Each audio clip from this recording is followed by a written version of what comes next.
네, 시청자 여러분 안녕하십니까. 좀 더 정확한 중국 경제 이야기 차이나 이코노미 채널 CEC입니다. 오늘도 중국경제금융연구소 전병서 소장님 모시고 말씀 나누도록 하겠습니다. 안녕하십니까 소장님. 안녕하세요. 네, 저희가 지금 시장 가장 핫한 이슈, 중요한 이슈인 플랫폼 기업 제재에 대해서 말씀드리고 있는데요.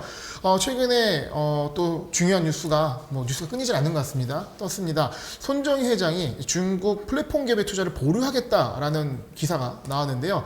이거 또 시장에 미친 영향이 클 것 같은데 어떻게 봐야 될까요?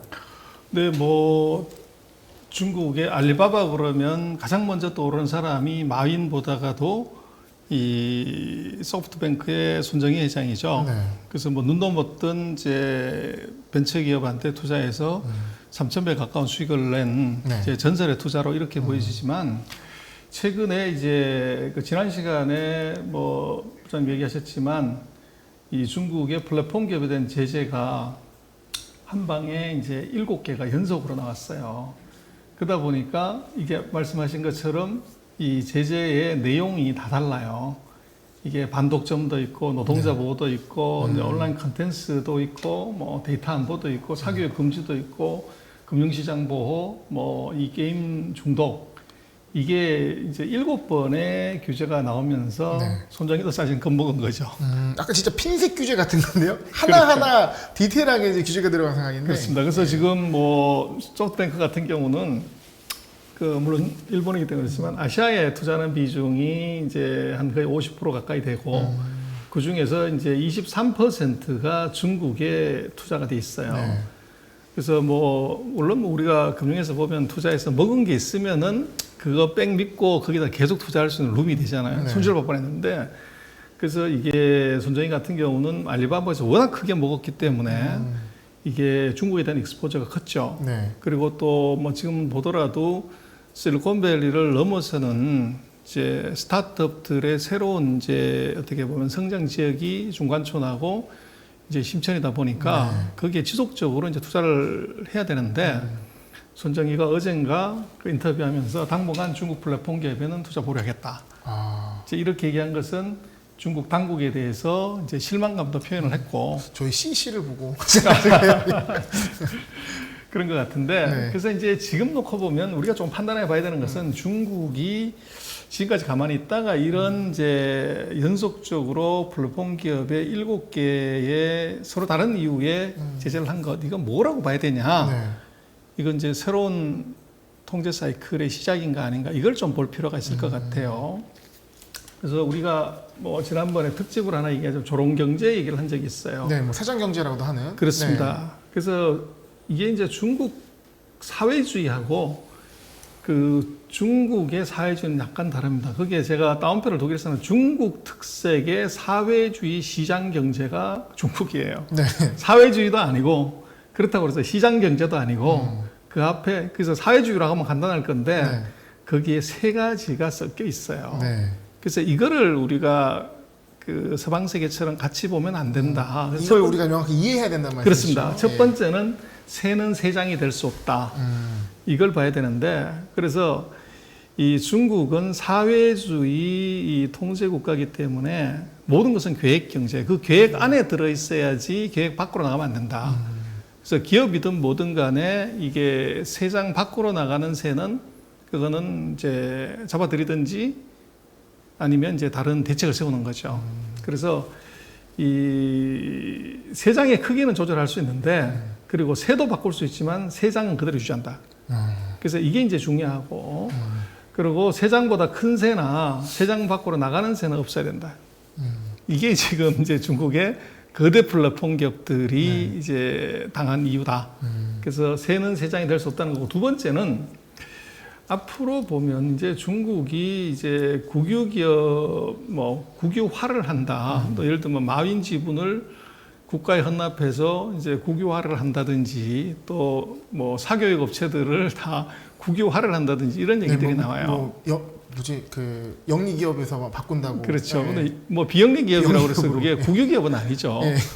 그래서 이제 이건 무슨 말이냐면 중국이라는 나라는 이 민진국태, 국진민태 이런 말을 하는데 이 집안에서도 시골에 그 아기들 많이 낳았을 때는 큰 아들이 있고 작은 아들이 있고 막내 아들이 있잖아요. 그랬을 때 제일 중요한 게 장자, 맏아들이죠. 그래서 중국은 국가기업, 국유기업을 대국의 장자다 이렇게 정의를 내려요. 그래서 집안의 기둥이 장자이기 때문에 장자를 위해서 나머지 막내 동생, 여동생은 다 희생해야 되는 거죠. 그래서 중국은 이런 생각이 있다는 거예요. 네.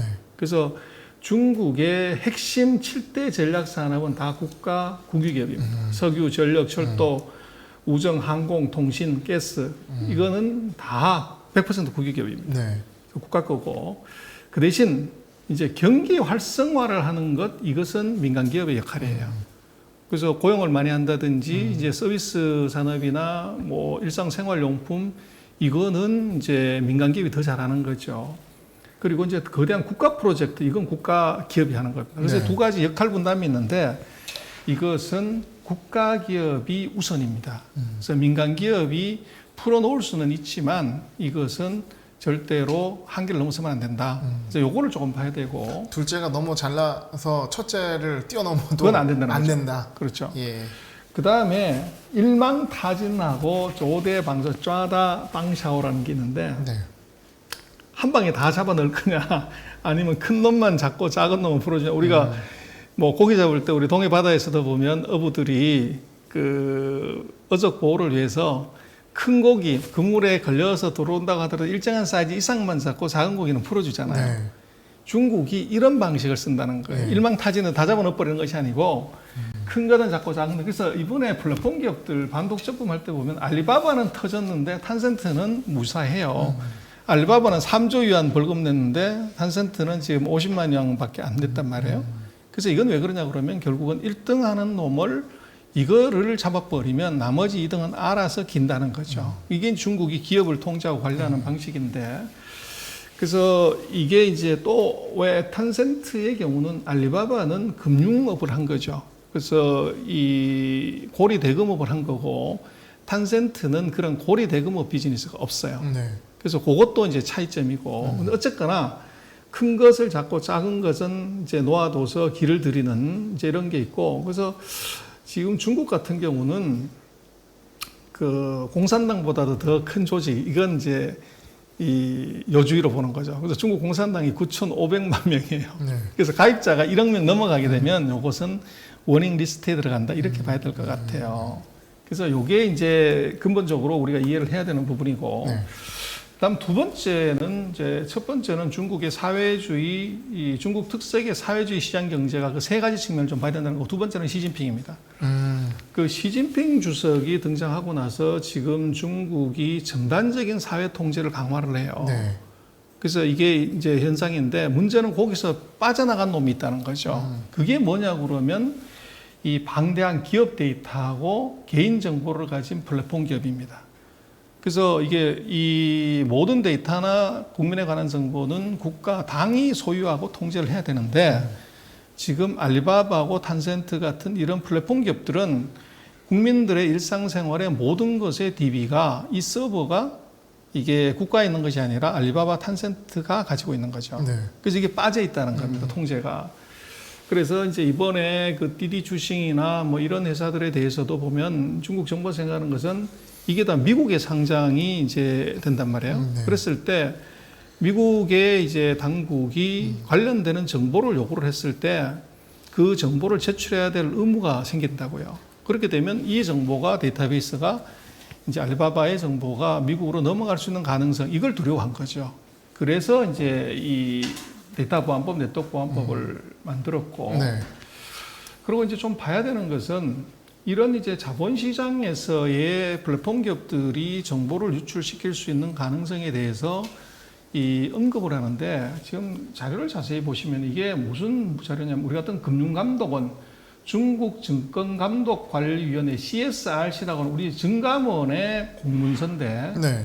여기에 보면은 이제 플랫폼 기업들이 이 함부로 데이터를 이걸 어디로 이제 옮겨 놓거나 또 이제 문어 발식 확장을 하면 안 된다. 그런데 주목해야 될 것은 왼쪽에 보이는 사진인데요. 예. 이게 제가 동관을 쳐놨습니다만 증권감독관리위원회 금융감독원이 아니고 이 공문을 만든 사람이 누구냐면 중공 중앙 그 빵공청 그리고 국무원 이 빵공청 그러니까 국무원하고 중국 공산당이 당이 공동으로 발의한 이 증권의 위법 활동에 대해서 엄격하게 통제한다고 하는 것을 이게 당과 국무원이 이게 명령을 내린 거예요. 그러니까 이 해당 이슈는 금감원 수준의 금융 감독기관 수준의 얘기가 아니라 아니라는 거예요. 당과 국무원 수준에서 나온 얘기란 말씀이죠. 그렇죠. 예. 그래서 이게 지금 이제 우리나라에서는 뭐 별로 신경 안 쓰고 그러지만 금감원의 이 행정명령은 금감원장이 내리는 거잖아요. 네. 그런데 금감원의 행정명령을 내리는데 거기에 당하고 국무원이 이게 이 금감원은 끼어 있는 것이 아니고 이게 발표하는 문서를 금감원이 공지를 했다는 거죠. 그래서 이 사태는 방금 지적하신 것처럼 단순히 주가에 관한 문제가 아니다. 네. 그래서 중국 당하고 이게 국무원이 신경을 쓰는 사안이다. 그래서 플랫폼 기업의 상장이라고 하는 것은 네. 그리고 거기서 불법 활동하지 말라. 근데 이게 뭐냐고 그러면 2015년 7월 달에 중국 주식시장이 대폭락을 해요. 그래서 이게 이제 그 사후적으로 보면 그 중국의 이제 어떻게 보면 정권을 넘어뜨리려고 하는 세력들이 네. 증시에서 작전을 했다는 거죠. 이때 폭락한 거는 그 후광통 이후에 빠졌는데 그렇죠. 그때는 약간 사실 그때 신용 투자 리스크 때문에 그렇죠. 무너졌던 부분 아니었습니까? 그렇죠. 그런데 그 신용 투자 그 뒷면에는 예. 소문을 퍼뜨리고 이렇게 한 것은 예를 들어서 지금 정부에 대항하려고 하는 반대세, 예를 들면 상하이방 이쪽이 뒤에서 이것을 조종하고 어떻게 보면 컨트롤을 했다는 거죠. 그런 의견도 있다 말씀이시죠? 그렇죠. 네. 그래서 이번에 지금 이런 거를 내는 이유는 2022년하고 관계가 있을 것 같아요. 네. 그래서 중국은 이제 5년마다 한 번씩 그 주석의 임기가 바뀌는데 시진핑 주석의 임기가 이제 그 우리하고 똑같이 이제 2022년이 되면은 이제 새로운 그 임기를 시작을 해야 돼요. 네. 그래서 이제 뭐 지금 놓고 보면 시진핑 주석 같은 경우는 중국의 주석은 5년 임기로 한 번 연임할 수 있는데 이것이 삭제가 됐어요. 2018년에. 그러면 이론상으로 무한 연임이 가능해요. 근데 지금 같은 상황에서는 뭐 시진핑 주석이 그 내년에 다시 연임한다고 해서 반대하거나 뭐 이럴 수 있는 여건도 아니고 반대할 사람도 없고 네. 이 데이터가 나오지도 않아요. 그건 자동으로 연장이 되는 건데 네. 문제는 이제 중국 같은 경우는 이게 이 분위기 조성을 해야 되는 거죠. 그래서 첫 번째 반대 목소리가 없어야 되고 성과가 있어야 돼요. 그리고 이제 국민들한테 뭔가를 이제 보여줘야 되는데 지금 2021년부터 미국이 기술 규제를 본격화하기 시작을 했어요. 그래서 미국과 중국이 기술 전쟁을 하게 됐고 그 중심에 지금 플랫폼 기업이 들어가 있습니다. 네. 그리고 플랫폼 기업에 데이터베이스가 들어가 있어요. 그래서 최근에 이제 중국을 놓고 보면 뭐를 얘기를 하냐면 공동 부유론을 얘기를 해요. 네. 그래서 78년 개혁 개방 이후에 모든 사람 14억이 같이 다 잘 수 없으니까 능력이 되는 자 먼저 부자 되라고 하는 선부론. 이게 이제 이 등소평이 개혁 개방원 이후에 중국에 이어오는 어떻게 보면 큰 이 뭐 트렌드라고 그럴까? 그러는데 시진핑이 등장하면서 이 최근 1년 사이에 모든 사람이 다가 공동으로 잘 살자 하는 공동 부유론이 나온다는 거죠. 그래서 이게 뭐냐고 그랬을 때 이것은 굉장히 정치적인 의미를 깊이 다루고 있는 이슈다 이렇게 봐야 돼요. 그래서 이 의미는 다르게 생각을 하면 이게 새로운 지도자가 해야 되는 일은 바로 이 지금까지 왔던 것하고는 다른 패러다임 시프트다. 네. 이걸 지금 얘기를 해주는데 그 집행자가 바로 시진핑 주석이라는 거죠. 바람의 흐름이 바뀌었다? 뭐 이렇게 그렇죠. 바로 말씀드리는 그거예요. 거예요. 그렇다고 하면 지금 봐야 되는 것은 첫 번째는 미중 기술 전쟁의 본격화에서 지금 중국으로서는 내부 단속을 잘할 필요가 있어요. 그래서 기술 전쟁의 끝은 결국은 시장 개방이에요. 그리고 국산화고. 그래서 중국으로 와서는 기술 기업의 통제를 확실하게 정부가 해야 될 필요성이 있는데 지금 중국이 미국보다 잘하고 있는 것은 바로 플랫폼 기업이죠. 인터넷 기업이죠. 네. 그러니까 여기에 대한 통제가 당연히 들어갔고 그 다음에 이제 이런 플랫폼 기업들의 핵심 기술에서 그 D를 보면 뒷단에는 반도체가 있어요. 뭐 아리바바든 탄센트든 간에 서버가 없으면 데이터 처리 못 하잖아요. 근데 서버 다 여러분 간에 다 반도체가 들어있잖아요. 그리고 그 반도체가 메모리가 아니고 AI 인공지능 칩이 들어가야 되는데 이걸 중국이 못하는 거죠. 그래서 중국이 첨단 이제 반도체 칩, 그다음에 AI 여기에 대해서 국가적으로 대대적으로 이거를 지원하겠다는 겁니다. 네. 그리고 이 거대한 이제 기술 기업들이 보유한 엄청난 데이터량을 이걸 정부에 인계하라는 거죠. 그래서 지난 시간에 우리 얘기를 했지만 알리바바도 지금까지 쌓아놓은 알고리즘 마케팅을 위해서 만들었던 그 DB를 제3의 공공기관으로 이 DB를 다 이전해라 하는 명령을 지금 받고 있는 거죠.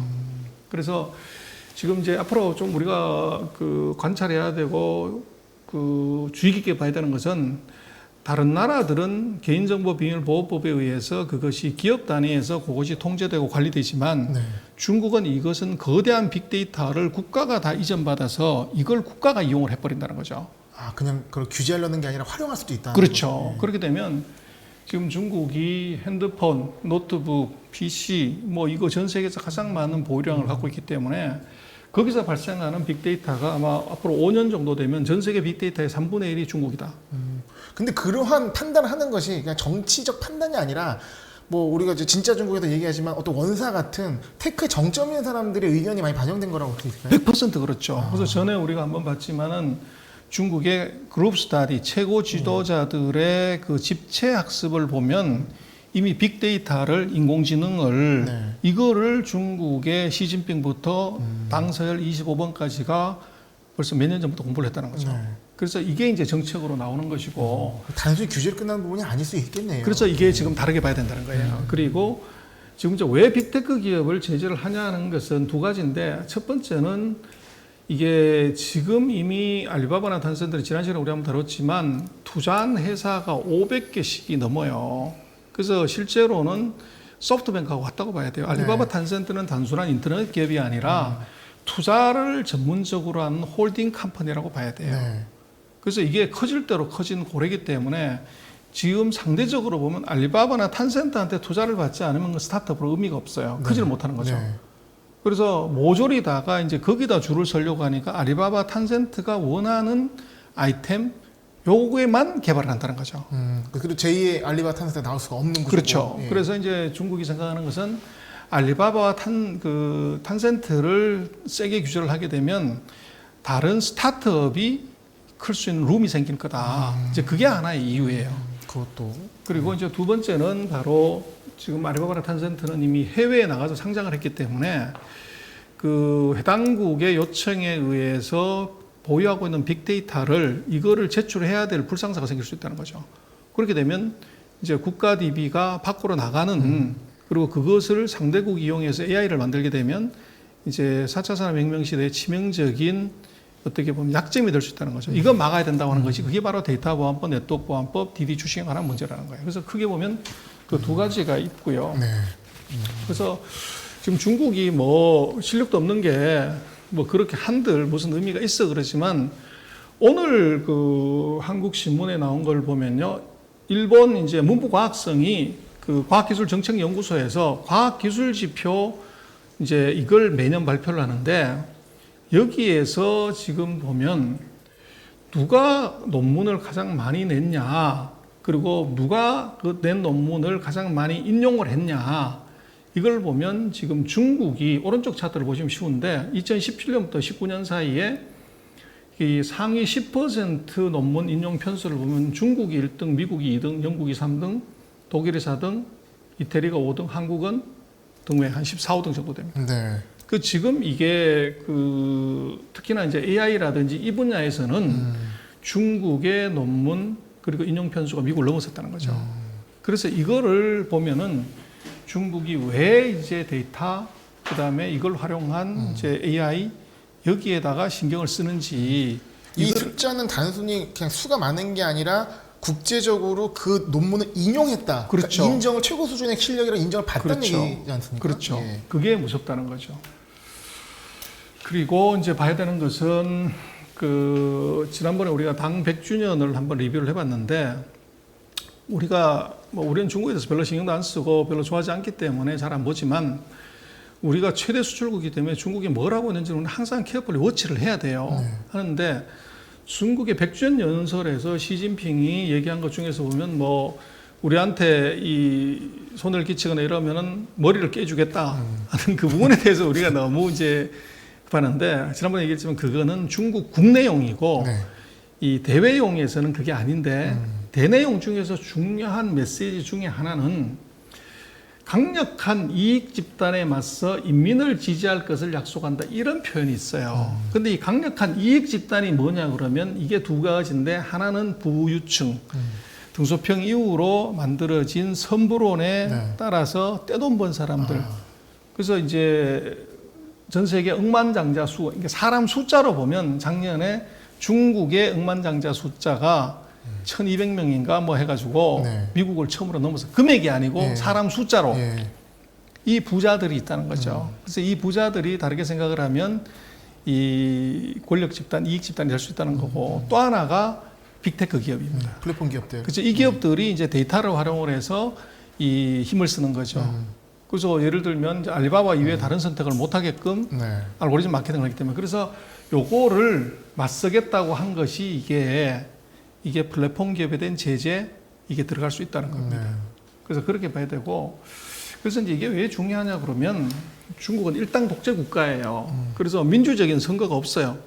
그래서 중국도 선거를 하지만 그건 뭐 짜고 치는 고스톱인데 문제는 이게 중국이 공산당이 국민의 여론을 무지하게 신경 씁니다. 그래서 중국에서 이 중요한 부서 중에 하나가 지난번에 얘기를 드렸지만 중국 공산당의 중요한 부서가 두 개인데 하나가 그 조직부입니다. 인사부요. 그래서 왜 조직부가 중요하냐면 이 조직부는 중국의 당, 정, 군, 국유기업의 인사를 이 당에서 해요.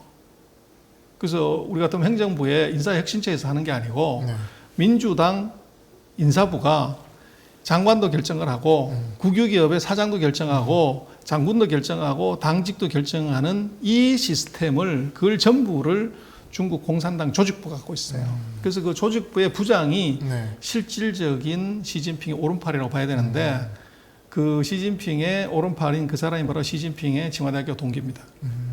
그래서 그게 있고 그러나 네. 중국은 또 하나가 중요한 게 선전선동이에요. 그래서 뭐 요즘 우리 얘기로 한 PR이나 IR 부서인데 이게 왜 중요하냐면 중국은 여론, 민심에 굉장히 신경을 씁니다. 그래서 이게 농민들의 환심을 사가지고 정권을 잡은 적이 없고 중국은 뭐 그런 말을 하죠. 이게 정관종에도 그런 말이 나오지만 그 백성은 물이고 군주는 권력자는 배다. 그래서 이 물은 배를 띄우기도 하지만 배를 엎어버릴 수도 있다. 그래서 이것을 민심의 동향을 계속적으로 워치를 해요. 네. 그래서 민심이 나빠지면 정책도 살짝 수정을 합니다. 그래서 지금 이제 강력한 이익 집단에 맞서서 인민을 지지할 것을 약속한다고 하는 100년 연설의 의미는 이것은 부자들을 좀 컨트롤 하겠다는 얘기죠. 네. 그리고 지금 이제 하고 있는 여러 가지 정책들이 국민들의 환영을 못 받으면 그건 바꿀 수 있어요. 그게. 그래서 근본적으로 지금 놓고 보면 시진핑이 얘기하는 공동부유론 이것은 등소평의 선부론에서 오히려 약간 모택동의 공부론 쪽으로 흘러가고 있다. 약간 대전제가 바뀌는 느낌입니다. 그렇죠. 네. 그게 중요하다는 겁니다. 그래서 뭐 우리가 단순히 플랫폼 기업들에 대한 제재를 이제 주가 하락의 측면에서만 보지 말고 네. 중국의 본질적인 정책의 변화, 지도부의 생각 변화를 보고 보면 이런 식이 이제 읽혀진다는 거죠. 그래서 이제 우리가 투자의 팁으로 생각을 하면 지금 한 5가지를 봐야 되는 첫 번째 빅테크에 대한 반독점 조사 이거 더 지속됩니다. 네. 그리고 해외 상장 기업에 대한 사이버 보안 검토 이거 계속합니다. 그리고 1,000억 달러 규모나 되는 교육 부분 수익 금지 사항. 네. 그다음에 디지털 게임, 그 탄센트, 그다음에 전자담배, 담배 많이 피우지 말라는 것. 네. 그다음에 최근에 이제 다시 한번 얘기를 드렸지만 이 애를 낳는데 가장 장애연이 첫 번째가 사교육비고 두 번째가 집이다. 네. 그래서 부동산 때려잡습니다. 그리고 최근에 나온 얘기지만 술 많이 먹지 마라. 뭐 최근에 백주 주가들이 떨어진 이유가 바로 이것 때문에 그렇죠. 그래서 지금 중국 정부가 이 통제하거나 그 억제하는 그 정책이 이런 7가지가 있어요. 그래서 7가지에 해당되는 산업은 당분간은 이것이 결론이 나기까지는 쉽게 손대면 이것은 굉장히 답답해질 수 있는 이 일이 생긴다 이렇게 볼 수 있죠. 네. 그래서 우리가 누차 얘기를 했지만 중국 정부의 정책을 보지 않고서 투자를 하는 것은 이것은 굉장히 리스키하다는 얘기를 다시 한번 드릴 수 있고 또 반대로 생각을 하면 이것은 지금 중국이 제재하고 있는 산업이고 네. 반대로 이거 육성하려고 하는 사람 그 사이 우리가 누차 얘기를 했었지만 그 인더스트리들은 완전 이거하고는 정반대입니다. 정부가 목숨 걸고서 육성하고 양성하고 자금 지원하고 이렇기 때문에 그것은 이제 오히려 더 호재를 타는 그런 상황이 벌어질 수 있습니다. 그래서 우리는 지금 이제 미국에 상장된 빅테크 기업에 대한 투자가 많기 때문에 그 빅테크 기업 기준으로 중국을 자꾸 본다는 거죠. 그리고 거기에 비춰가지고 중국의 정책을 뭉뚱그려서 이걸 한꺼번에 보는데 그렇게 보면 안 된다. 네. 그래서 우리는 지금 놓고 보면 빅테크 기업에 대한 제재 이외에 다른 하드테크 기업에 있어서 중국이 육성하는 쪽 이거를 깊이 봐야 거기에 돈이 있다는 거죠. 저희가 항상 말씀드렸지만 규제에 대한 부분 확실히 말씀드렸고 수혜 업종, 그러니까 정부가 미는 업종, 전체적으로 미는 업종에 대해서 말씀드렸기 때문에 그런 부분 잘 밸런스를 조절한다면 분명히 답은 있다라고 생각합니다. 그렇습니다. 오늘 또 빅테크 규제에 대해서 좀 많은 이해가 되는 시간이었는데 어떤 전제가 바뀌는 부분 충분히 이해될 것 같습니다. 소장님 오늘 말씀 감사합니다. 네, 고맙습니다.